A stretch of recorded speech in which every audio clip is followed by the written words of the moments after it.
C-SPAN's local content vehicles are traveling the country as we look at some of the most closely contested House races leading up to this November's midterm elections. During a swing through Arkansas, we caught up with the RNC-sponsored Campaign 2010 bus tour as it came to Little Rock. What we're doing here is we're welcoming the Fire Pelosi bus tour. The Republican National Committee is traveling around the country on a bus, traveling to over 100 cities to promote the Fire Pelosi message, because Nancy Pelosi is just one portion of the big Obama-Pelosi-Reid agenda, which has ruined this country, ruined our economy, and caused skyrocketing unemployment, and the people are tired of it. And the RNC is going around making sure people are aware of the damage that the Pelosi-Reid-Obama agenda has done.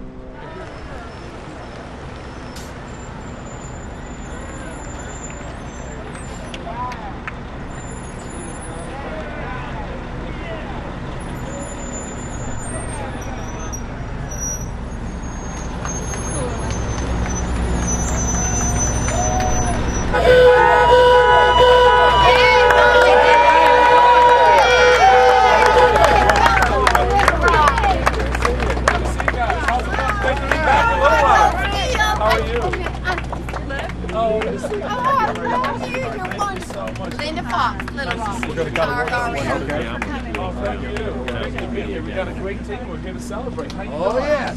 Good to see you, man. You hanging in there? Yeah. You got a big smile on your face. You're ready to fire Pelosi, right, baby? That's Mr. Steele. Glad you're here. Bye-bye, Blanche.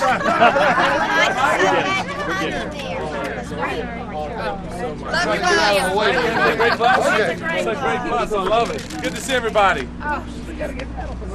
How's Jim doing? Oh, doing great. Is he hanging in there? Doing his best. He's going to become next governor, right? I hope so. All right. I sure that's hope the goal. so. That's the goal, yeah. Some money. Yes, he needs money to get in there.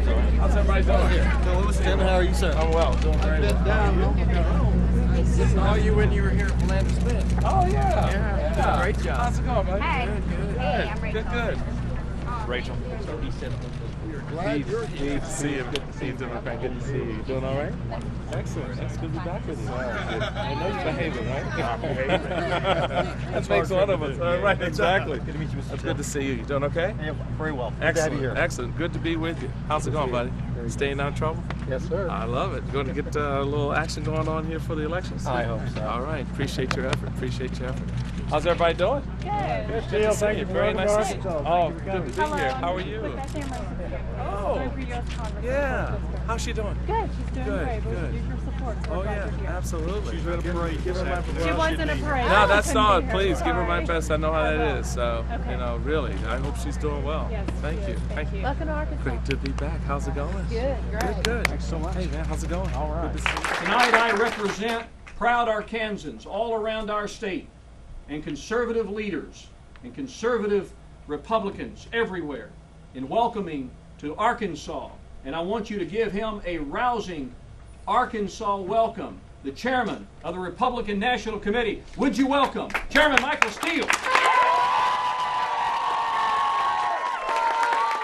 The work that we have to do now is of such great importance, and it revolves around candidates, it revolves around ideas and issues, but at the end of the day, it's going to be people. It's going to be each one of you, and the little bit or the great amount that you do between now and Election Day.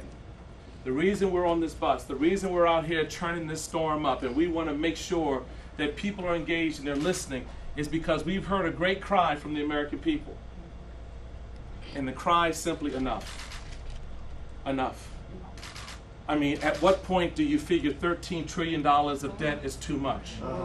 At what point do you figure that $1.3 trillion of deficit is too much? How much of a burden do we expect a baby born today to carry in their lifetime? Right now it's about $55,000.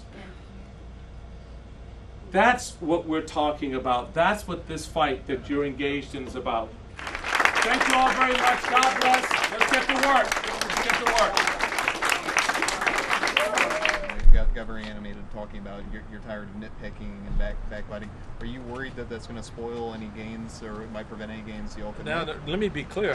I'm tired of the backbiting and the nitpicking within our own ranks. Yeah. I mean, this is not, I don't think it's going to spoil us unless we allow it to, eat up on us and take control of our efforts.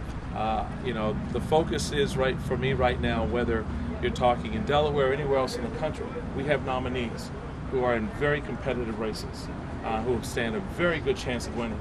And I refuse to allow anyone or anything stand in the way of that. The goal of this party is to win, whether it is to get a congressional seat or it's a Senate seat, a gubernatorial seat, whatever it is. We're putting our best team out there. We have an enormous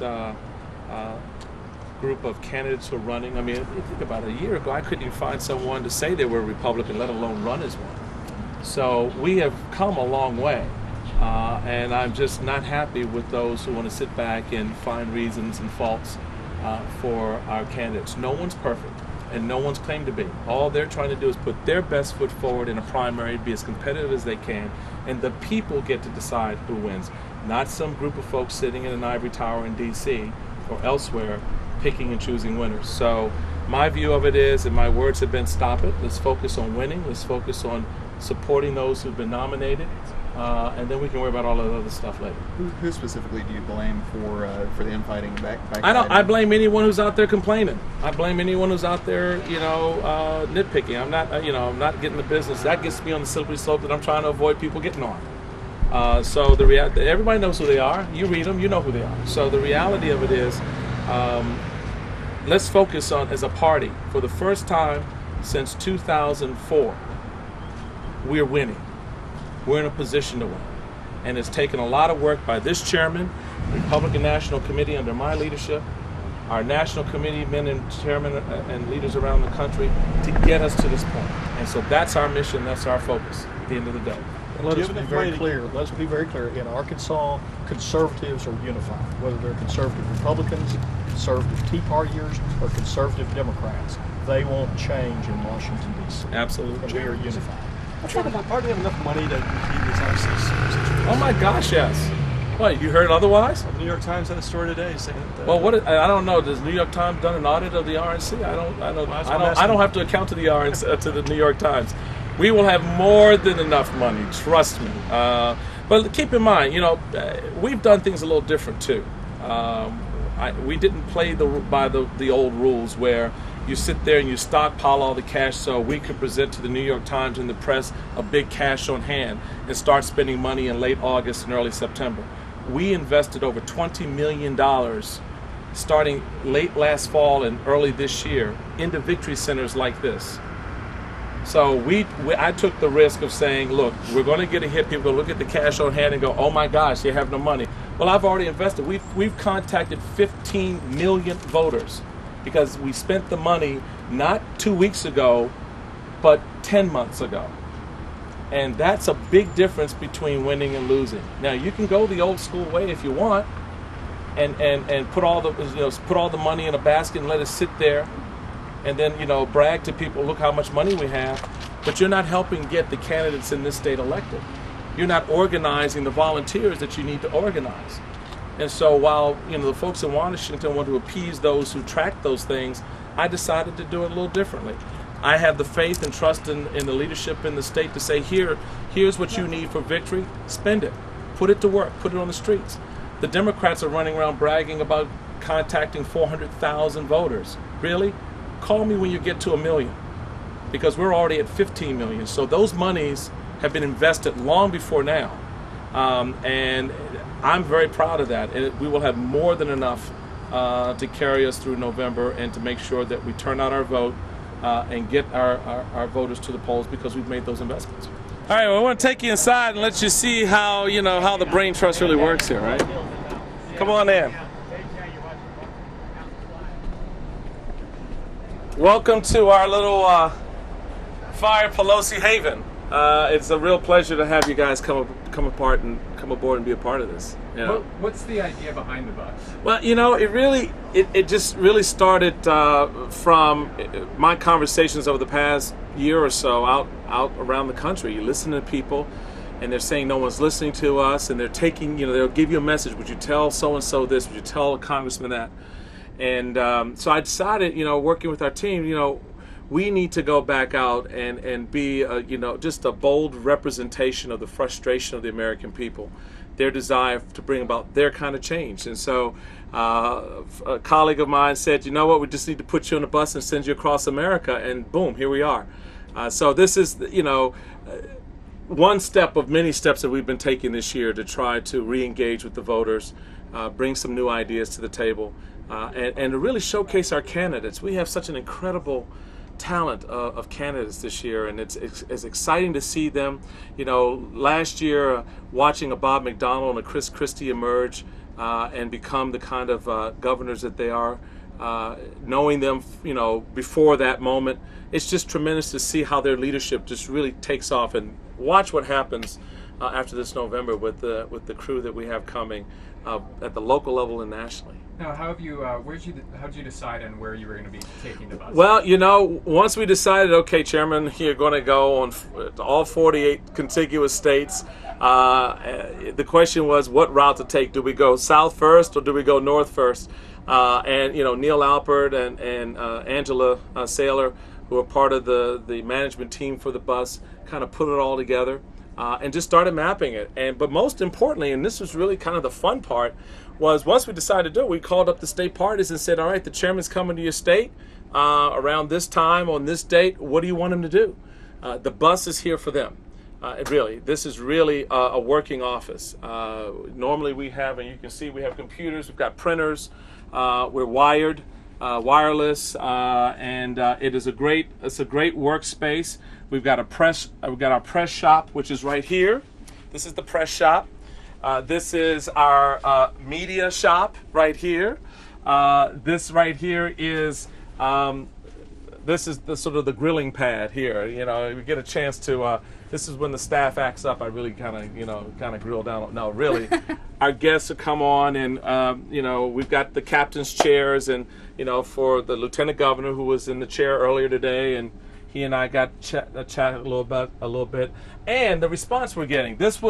We went. We were at an event and everybody was inside, and when we came back out, this was on the bus, on the windshield, and so it was another Alabama voter who wants to fire Pelosi. That's the kind of response we're getting out there, which is it's humbling. It really is. Are you sleeping on the bus? Are you? What's life on the road like? Life on the road is actually, to be very honest, it's rather monotonous. I mean, because you're just driving from one place to another. So you know, it's not like you've got you know, stops every 20 minutes or a half hour or whatever.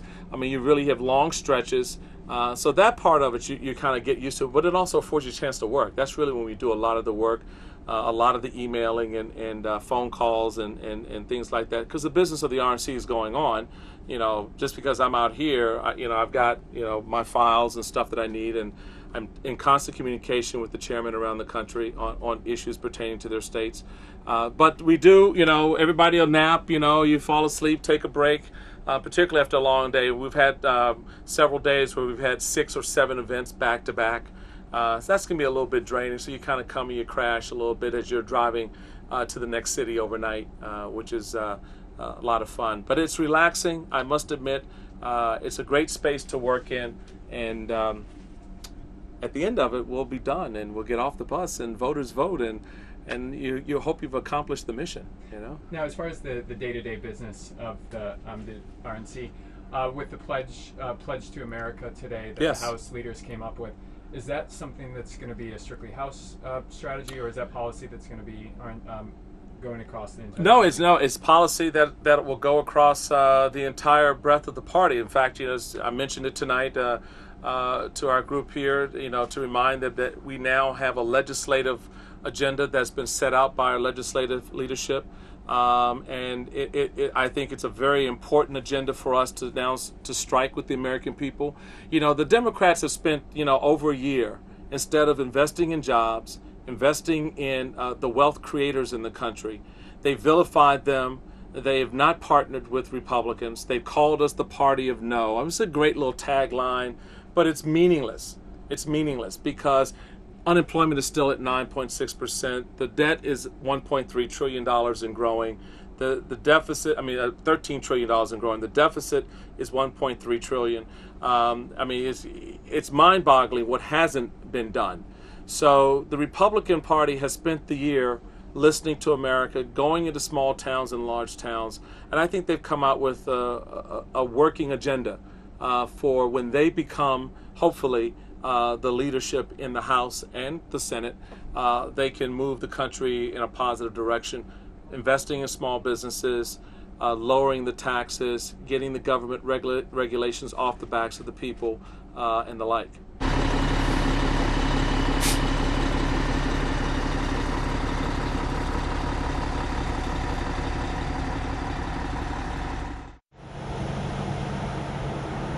C-SPAN's local content vehicles are traveling the country as we look at some of the most closely contested House races leading up to this November's midterm elections.